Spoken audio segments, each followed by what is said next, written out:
Okay, we're going to set up a meme here.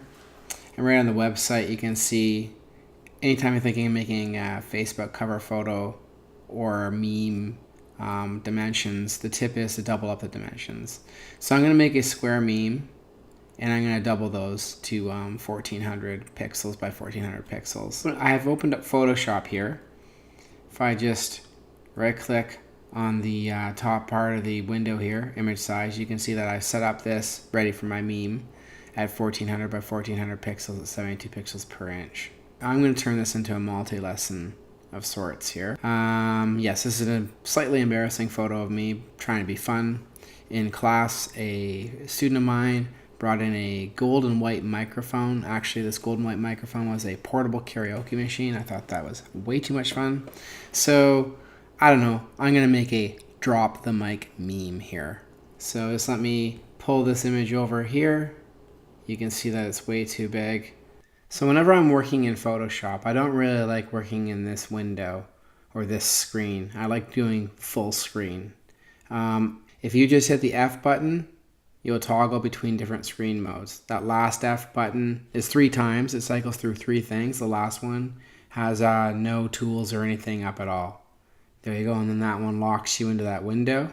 If you're looking for the menu where that is, rather than hitting the F key, it's down. In this version of Photoshop, they've placed it down here. Click and hold. There's your standard screen, full screen with menu bar, and then full screen mode, and this is the one that I like to use. And I'm going to zoom out. I'm going to hit Command T, Control T. That make this image a little smaller here. Okay, so as I said, this is going to be a sort of multi-purpose tutorial. The first thing I'm going to want to do is I want to look like a rock star. And I don't think with glasses hanging off my shirt, I'm going to look like much of a rock star. Make a copy of that. There are a couple places I can go to remove the glasses here. I can go and clone those away. I can also go up into this section here where there are healing brushes, the patch tool, even the red eye tool is located here to reduce red eye if you have that in your photo. Let's go to the patch tool. Patch tool, I just click and I drag my selection around the glasses, and then once that's locked into place, I just click and I drag that over to somewhere else. I find this is a good starter. Bam, there you go. The glasses are gone, but there's some things that may need to be tweaked. I'm going to zoom in on that. Then I would go to the spot healing brush, make this brush a little bit smaller, and then I just click and then I drag around here, and it sort of gets rid of these artifacts if I need to.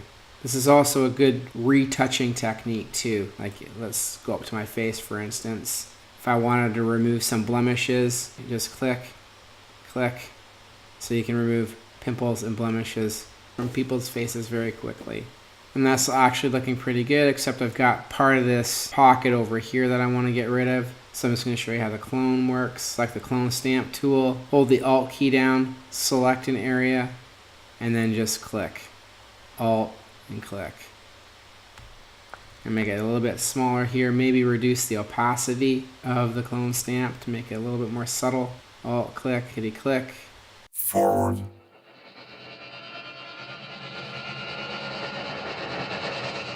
Turn that eyeball off, and the glasses are pretty much gone.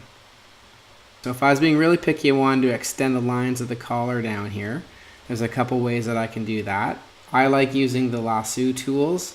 There's this lasso tool here. I could just go and click and I just drag my cursor around. I get that selection, and then I go Command C and Command V. And what that has done is it's made the little line there in its own layer. I'm just going to go up here, the move tool, click and drag that down here. Then I can go to the erase tool for a quick job on this. Make sure the eraser is a soft brush. Move that down and then just quickly erase that edge and then move that up there. That's looking pretty good. And I could just basically copy that, almost like graphing an image onto things. Copy that. Move that down. Maybe I'll have to rotate this one, so if I go Command or Control T, I could rotate this. If I hold the Control or the Command key down, I can start skewing the image, and I can skew these little parts until they're in place. So let's click all these off. And so we clicked all these off. Let's click and take a look with them back on. I don't think I need that last one. And then I'll do the same thing with this collar over here. The polygonal lasso tool is also an interesting tool. Polygon, I just click and then I move my cursor up and I click. Rather than just clicking and dragging, it locks it into place each time I click. Click, click, click, click, and then join that together. I have to make sure that I'm on the layer that I want to copy. Make sure I'm there. Copy and paste that. And now I have this to move down and into place. Let's get to the erase tool to do just a quick and easy job of feathering those edges and moving that into place. Forward.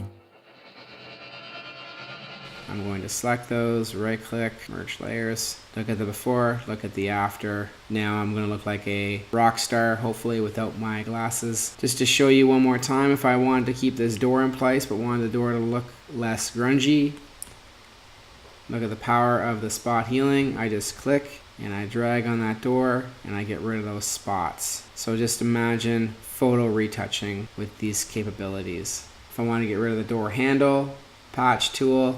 The thing about the patch tool is you want to get as much of the darks as possible. You don't want to be, when you're selecting it, leaving any of the darks trailing off. I'm going to carefully go around the edge here. Hopefully that works. And that worked pretty good. And there you go. You can see stuff, how easily and fast things can be removed and manipulated inside of this program. And merge that down. I'm going to show you a couple ways to remove me from the background. In another tutorial, I went over using the quick selection and the magic wand tool. In this case, both of those are going to be very difficult to use because of all the detail in the background. You have wood here, you've got this door here, you've got this brick here. Nothing's consistent. There isn't a flat white or blue background. So if you want the easy way to do this, I'm just going to turn this eyeball off here, and you could go around with your erase tool and erase the edge. You could painstakingly go around the edge and erase the edge and erase everything away if you wanted to do that. I always tell people, if you're just erasing the edge like this to remove your image, you're using $50 worth of the program. You start using the magic wand and the quick selection, you're using $100 worth of the program. But this is a program that's probably almost $1,000. So hopefully at some point you're like, give me more. I want to see what this thing can really do. And I want to also point out that when you start erasing the image here, that's destructive editing. Each time I start doing stuff to the pixels on my image, I'm degrading it. And anytime I feel like, oh, oops, I've done that, I'm going to go Command Z and back that up. Each thing you've done like that is destructive editing. So I don't recommend using the erase, but if what I'm about to show you is too complicated, that's what you could do. You could just go, I just want a quick image. I'm not a Photoshop lover. I just need to know how to do these things quickly. The way that I think is the best way to remove objects from the background is to use the pen tool and make a path. So I'm on my pen tool here. I make sure up here is selected to path. And then what I'm going to do is I'm going to go around with the pen tool, click and drag the pen tool around the edge like this. Forward.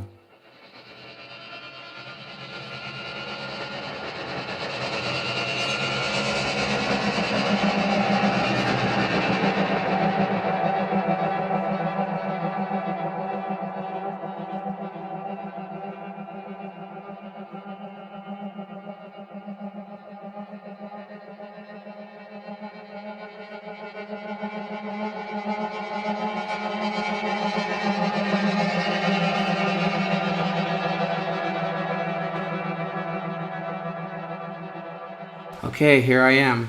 I'm finally done. So I'm on this node here. I go and I click on this one and it's all joined together. You can see you got pinpoint accuracy with the pen tool. You know, if you've gone off course a little bit and need to adjust some of them, you don't need to get super picky while you're running around the edge, because similar to Illustrator, these are anchor points and these are paths. And if you remember from Illustrator, you can go to the white arrow tool, click off, click on it, and then you can go and adjust these anchor points and move them around if you've gone a little bit off course. We're also going to be feathering this with the smudge and mask tool, the custom feather that I like to do. And essentially what you've done, so you know what's going on, you can see I moved from layers to paths, and there I am, traced out as a path. I can even name this path. I can use this new layer icon and create other paths in other places and cut out other things if I want to.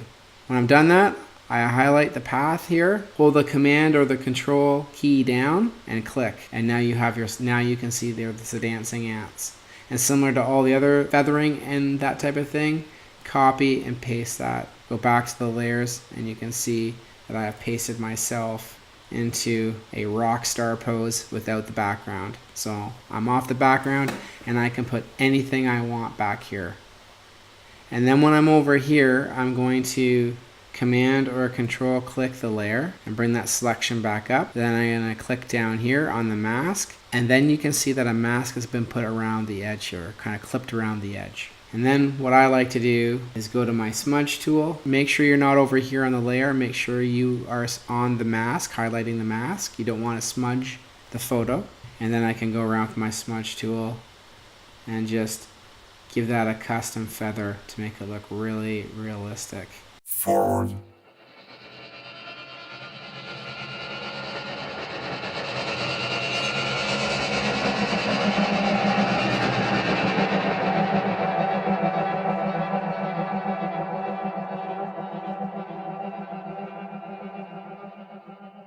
There you go, and I'm done that.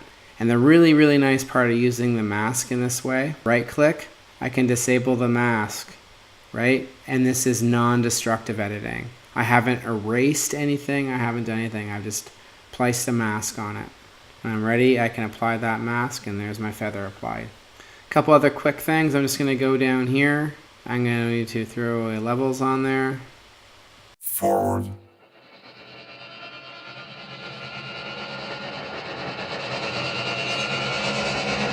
Okay, so moving on, I'm just going to throw some sort of gradient in the background here. So if I go over here to gradient, I'm not quite sure what to do with the gradient, but let's go to this one. Let's change the colors here, or think about some interesting lighting show or whatnot. And then just click and drag that gradient.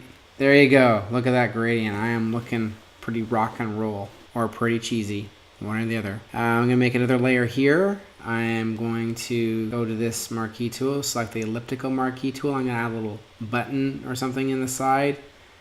Shift select that. I am just going to fill that in with white for now. And then I want to make this button or something look 3D. So I'm going to go down to the layer styles here. I'm going to throw on a bevel and emboss. And if I bevel and emboss that, I can go and make a bunch of different selections for the bevel and emboss and see what looks good. Change the depth of that. You can even change the color of that bevel and emboss if you wanted to. Maybe do something blue. And let's try a satin across it. Oh, that's looking neat. Let's try that.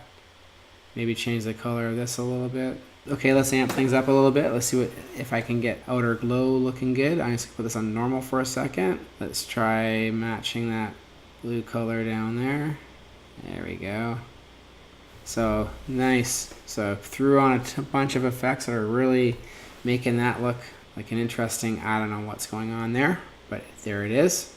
Now I want to show you something really interesting about the layer styles. I'm going to make a new layer here. I'm going to go down to the layer styles. I'm going to control click, and I can go copy layer style. And then I'm going to go control click, and I can paste the layer style. So now the layer style that I have over here on the button is right here in this layer. So if I go to the brush tool and start painting, you can see that I'm painting with that layer style. This is a very interesting effect. So just a little tip, I copied and pasted that layer style that I made in the button, copied it into a blank layer. Maybe if I change the brush color and do all sorts of things and add all sorts of interesting elements to my design. I don't like the size of the outer glow on these brush strokes. So I'm going to delete this for instance. I'm going to start this over. So new layer, right click, paste layer style, click on effects, double click effects, go to the outer glow here and reduce the size. What I'm going to do is I'm going to change my foreground. I'm going to try picking the yellow here by going to the eyedropper. Go to my paintbrush, and I'm going to make my initials down here in the bottom. If I wanted the RW paint style in front of me, I could do this, or I could put it behind me. I like it behind me. Okay, I think as I'm completing my wonderful RW rock and roll meme here, I'm going to put a border. So I'm going to go down here into the shapes area. I'll pick the rounded rectangle tool. Let's click and drag that. If I hold the space bar while I'm moving it, I can move it around on the fly. I'm just clicking and holding the space bar, haven't let go of it. So that's defaulted to a fill. So if I go up here to this fill, click no fill, go up here to the stroke, and pick the blue color, and there's my stroke. Let's go down here. There's our drop shadow on that stroke. Let's lower that opacity so it blends in a little better. See what it looks like in front of me. Still like it better behind me. See if we take the RW letters, move them in front. I'm liking that. That's really cool. There you go. Now to finish off the meme, let's just throw in some little extra text, and we'll just say drop the mic. And let's just go and select something a little more action-packed. Neutron bomb seems pretty nice. Okay, let's throw maybe a drop shadow on that bad boy. There we go. And there's I think that's a really social media meme. I'm not going to make that my Facebook profile anytime soon, but hopefully that gives you some ideas on tips and tricks and techniques in Photoshop and creating memes. Okay, now I'm going to drop my mic.